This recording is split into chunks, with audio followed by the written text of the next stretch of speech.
Alhamdulillah. Nahmaduhu wa nusalli wa nusallim wa ala rasulil karim. Hadirin dimuliakan Allah Subhanahu wa taala. Allah Subhanahu wa taala zat yang Maha Kuasa. Selain daripada Allah ni tidak kuasa. Sepertinya kita lihat sekarang presiden, gubernur, bupati, Pak Lurah, Pak Camat, Pak RW, Pak RT, semuanya seperti punya kuasa. Sesungguhnya tidak ada kuasa. Hadirin muliakan Allah Subhanahu wa taala. Allah Subhanahu wa taala Maha menghidupkan. Selain daripada Allah ni dihidupkan. Allah Subhanahu wa taala Maha mematikan. Selain daripada Allah semuanya dimatikan. Hadirin muliakan Allah Subhanahu wa taala. Allah Subhanahu wa taala Maha menciptakan. Allah Subhanahu wa taala ciptakan bermacam-macam makhluk. Bahkan ulama beritahu jenis daripada makhluk yang diciptakan Allah Subhanahu wa taala ni lebih kurang 24.000 jenis makhluk. 24.000 jenis makhluk. Itu jenis saja. Nah, itu jenis saja. Satu jenis makhluk yang namanya manusia lebih kurang 7 miliar. Namun yang ada kalimat la ilaha illallah di hatinya lebih kurang 2 miliar. Nah, maknanya apa? Maknanya orang yang tidak ada kalimat la ilaha illallah di hatinya, maknanya masuk nerakanya Allah SWT. Hari muliakan Allah SWT. Selain daripada Allah ini semua makhluk. Jenis ikan, satu jenis ikan, banyak jenis ikan di laut. Kita lihat ada ikan tuna, ada ikan serai, macam-macam jenis ikan di laut. Ini satu jenis makhluk yang namanya ikan. Tapi jenisnya bermacam-macam. Warnanya bermacam-macam. Hari muliakan Allah SWT. Inilah kuasa Allah SWT. Allah SWT menciptakan makhluknya dan Allah mampu memberi daripada rezeki daripada makhluk. Belum ada kita dengar kauzarinya, ceritanya, laporannya. Hari ini, bulan ini, atau pekan ini, negara Malaysia itu beri makan daripada ikan-ikannya di lautnya sekian ton satu minggu ini, itu bulan. Tidak ada. Namun hari-hari di seluruh negara manusia ini ambil daripada ikan hari-hari, tapi tidak ada manusia ini beri makan daripada ikan. Siapa yang beri makan? Allah. Hanya Allah yang beri makan. Allah menciptakan makhluknya. Dan Allah mampu beri makan daripada makhluknya. Pernah kata ulama dalam satu riwayat, Nabi Musa alaihissalam bertanya kepada Allah SWT, wahai Allah, kau ciptakan ini jenis bermacam-macam jenis makhluk Allah, makhluk yang kau ciptakan. Apakah engkau tak luput memberi makannya? Maka Allah SWT, apakah engkau meragukannya? Bukan meragukan ya Allah, namun untuk menambah keyakinanku. Maka Allah SWT perintahkan Nabi Musa ini untuk ambil satu penokok. Lalu disuruh pukul sebuah batu. Lalu dipukul, terbelah. Disuruh pukul lagi, terbelah. Disuruh pukul lagi, terbelah. Sampai menjadi bongkahan satu batu yang kecil. Maka Allah perintahkan untuk tokok lagi ini batu. Maka di dalam batu itu, Nabi Musa alaihissalam menemukan satu ekor makhluk yang namanya ulat. Sedang makan satu helai daun yang masih segar. Sedang makan satu helai daun yang masih segar. Siapa yang mampu masukkan ulat ke dalam batu? Allah. Siapa yang mampu beri makan ulat dalam batu? Allah. Itulah Allah. Maka hari muliakan Allah SWT. Allah ciptakan bermacam-macam makhluknya, jenis-jenis makhluknya. Allah mampu untuk beri makan. Allah mampu untuk beri rezekinya. Kita hari ini mulia tak kuasa, makhluk tak kuasa. Yang kuasa hanya Allah. Kita kadang-kadang punya peliharaan ayam aja, kadang-kadang kita lupa beri makannya. Kita punya peliharaan ikan pamannya, kadang-kadang juga kita lupa beri makannya. Itulah makhluk. Makhluk ini tidak kuasa. Yang kuasa itu hanya Allah.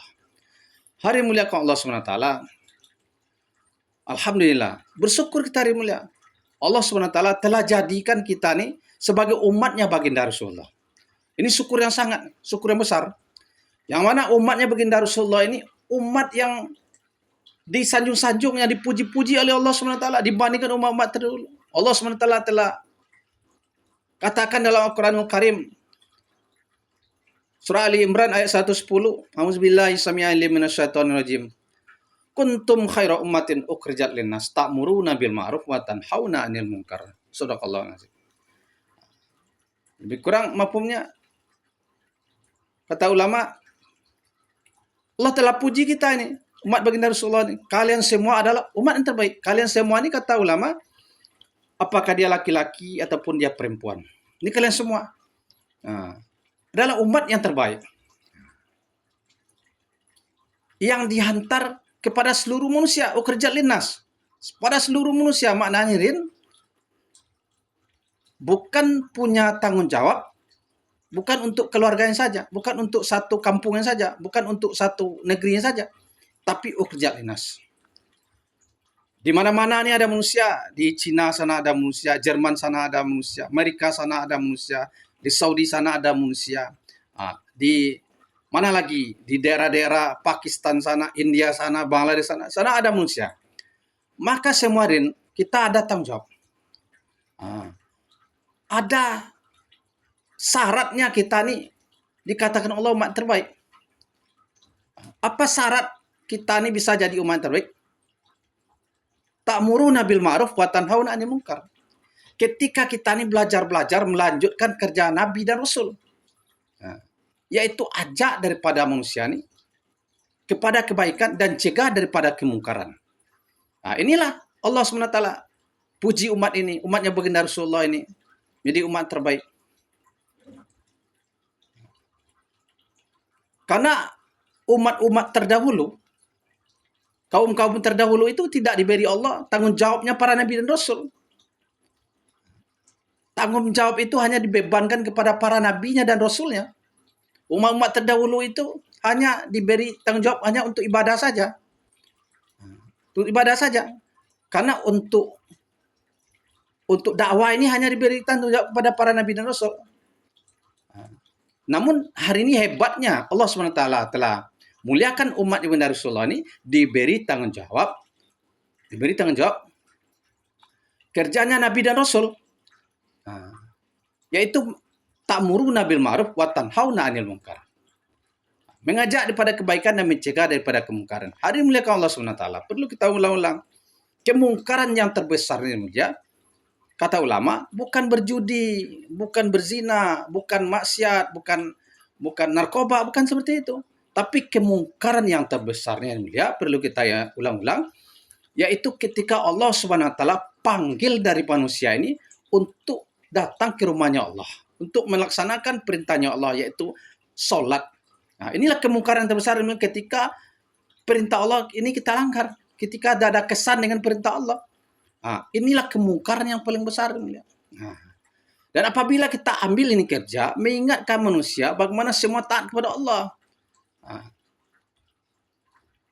Selamat daripada dunia yang sementara ini dan selamat akhirat yang selama-lamanya. Masuk surganya Allah SWT, selamat daripada nerakanya Allah. Inilah Allah telah beri tanggung jawab ini kepada umat yang baginda Rasulullah ini.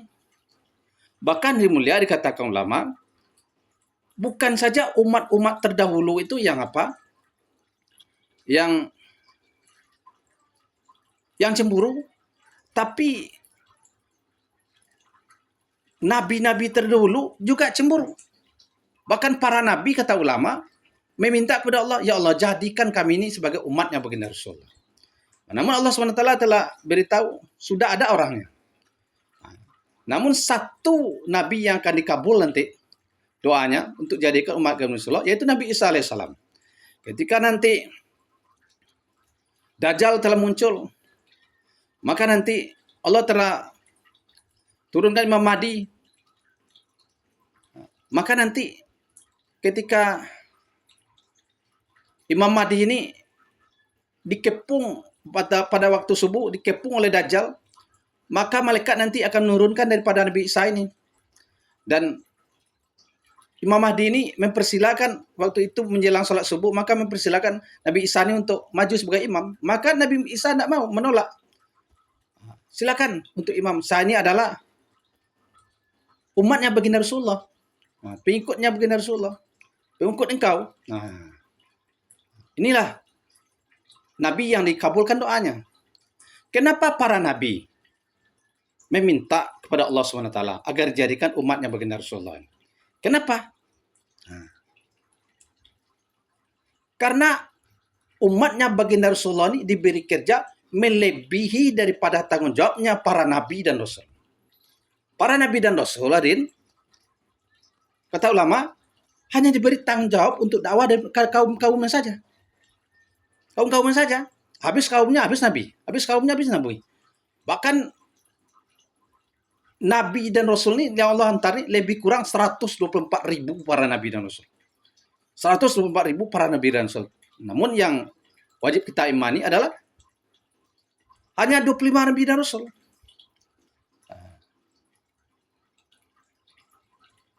Mereka satu kaum diberi satu Nabi. Satu kaum diberi satu Nabi. Namun kita umatnya baginda Rasulullah ini tidak ada lagi Nabi kita.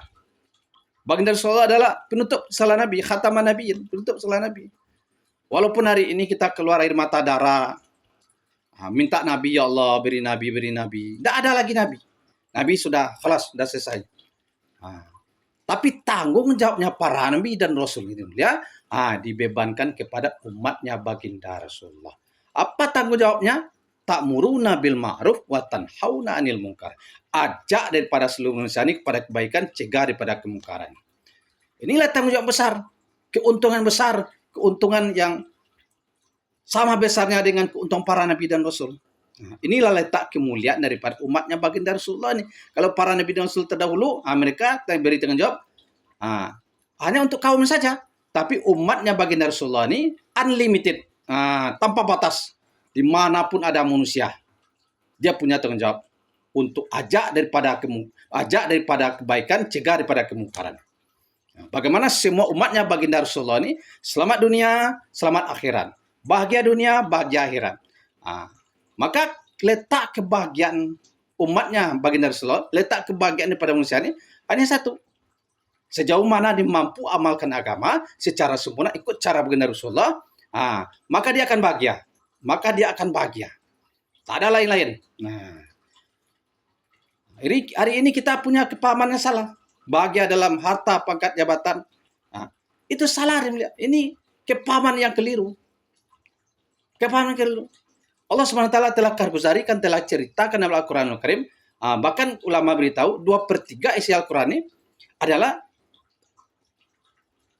cerita. Bagaimana Allah ceritakan Fir'aun lanatullah alaih, yakin dengan pangkat jabatan, dia akan akan bahagia, akan sukses, akan mulia, akan bahagia. Tidak ada mulia.